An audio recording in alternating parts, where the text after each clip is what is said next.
やあ皆さん、私は田舎町の小さな映画館、これまでたくさんの映画を上映してきた。そんな中でいくつか紹介していこう。今日紹介するのは2018年スティーブン・スピルバーグ監督作品レディープレイヤー1。VR ゲームの世界を舞台に斬新な映像体験をさせてくれる意欲作だ。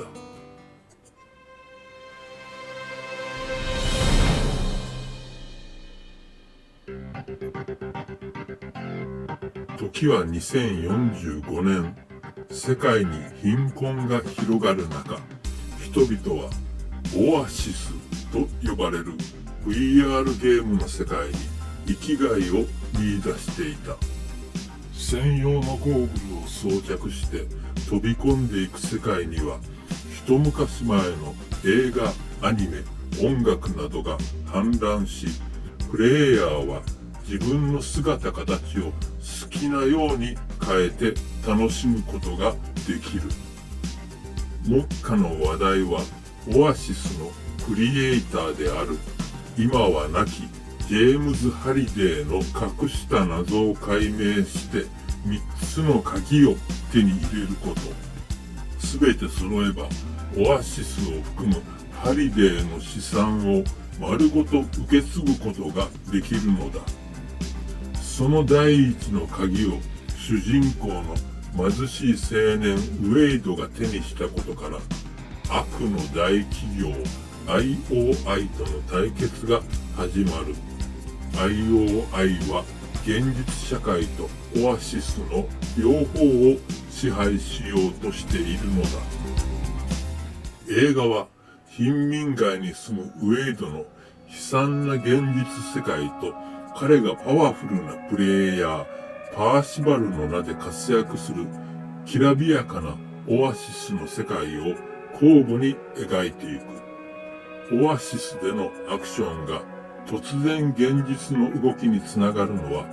操り人形がいきなり操る人間そのものになったり、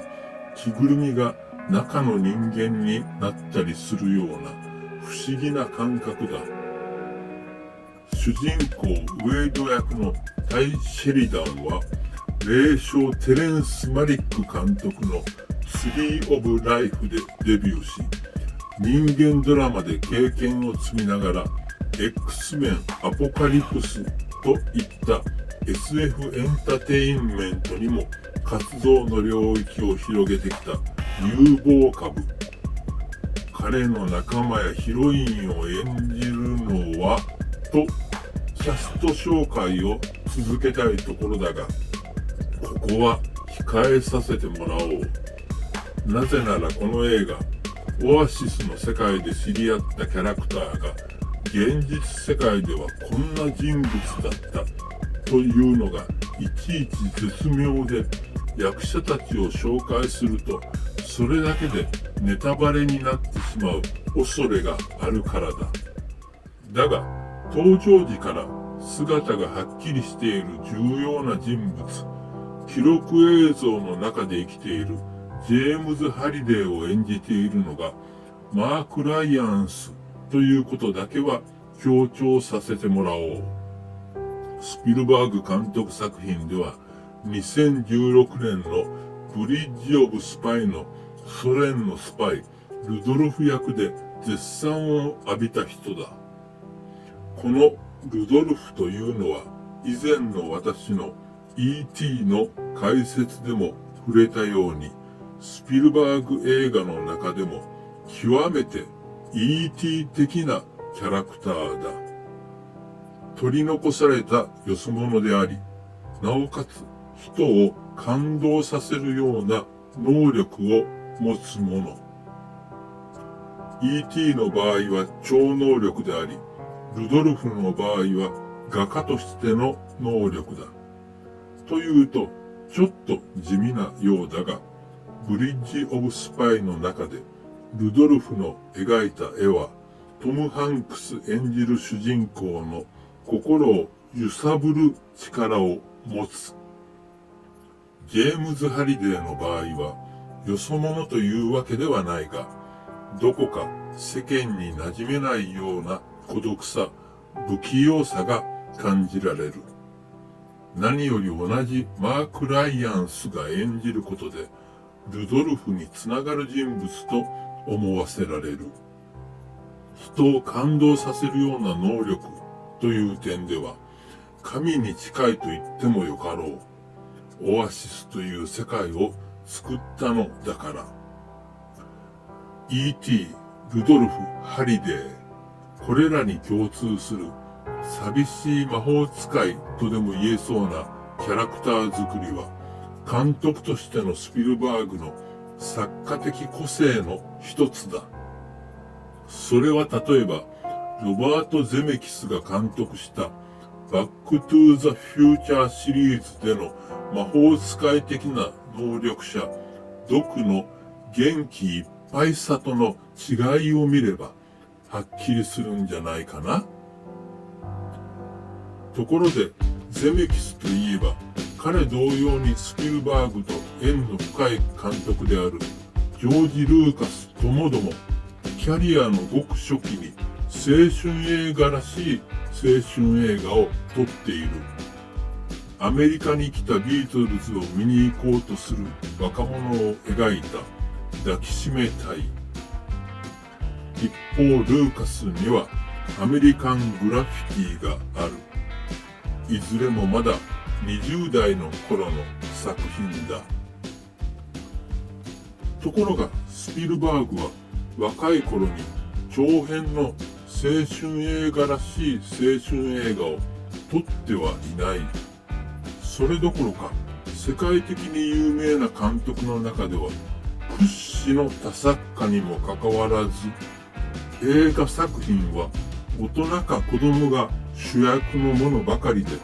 青春映画らしいものがほとんど見られない。レオナルド・ディカプリオ主演のキャッチ・ミー・イフ・ユー・キャンあたりは最初の方で少しその匂いもするが、すぐにプロの犯罪者と捜査官の大人の対決の映画になっていく。そんなスピルバーグ監督作品でありながら、レディープレイヤー1には珍しく青春映画らしさが統一している。同じ世界で知り合った仲間たちと語り合い、共に行動する喜び、愛すべき向こう水さ、ピュアな恋心。パーシバルとしてアルテミスというヒロインに出会ったウェイドが、現実の彼女を知らないまま恋心を抱くのは、いかにも若々しい危なっかしさ。その気持ちをクラブで告白してアルテミスに諌められ、やがて彼女との立場の違いを理由にきつく非難されるのは見ていて胸が痛む。青春映画らしい味わいだ。本作公開時、スピルバーグは71歳。その年になってやっと青春映画らしい青春映画に踏み込めたのは、オアシスという隅から隅までポップカルチャーに彩られたオタク向けの VR 世界という舞台を得られたからではないだろうか。なぜなら彼自身が映画を中心にアニメやゲームなどのポップカルチャーに浸りきったオタクだからだ。つまりレディープレイヤー1とは実に華やかに仕上げられたオタクの青春映画であり、オタクの知識を武器に活躍する若者たちも、オタクの神様たるハリデーも、スティーブン・スピルバーグ自身の分身なのだ。とはいえ、本作ではしっかりと現実世界の大切さをも訴えている。そこは注意してほしい。なお、レディープレイヤー1を撮り終えたスピルバーグは、青春映画に意欲を燃やし始めたのか、青春ミュージカルの古典、ウエストサイド物語のリメイクに取り組んでいる。さて、今日のお話はこれでおしまい。次回は何を語ろうかな。それでは、また会おう。